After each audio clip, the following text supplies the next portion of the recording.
You ask Tiger to calculate.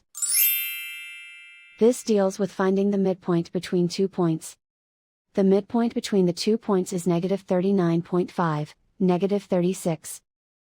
Let's solve it step by step. Plot the 2 points and calculate the midpoint using the formula. The coordinates of point 1 are, x1 equals -16, y1 equals -12.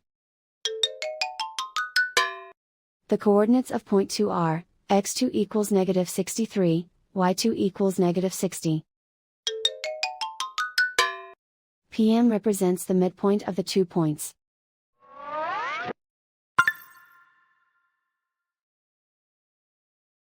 Use the x values in the midpoint formula to find the midpoints x. x1 equals -16. x2 equals -63. Simplify the arithmetic.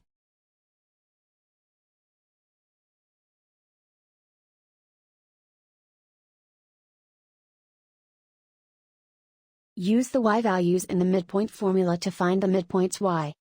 y1 equals -12.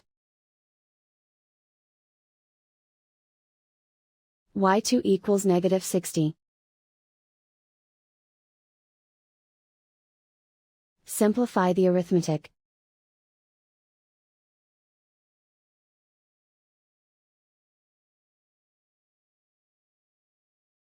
And so, the midpoint is -39.5, -36.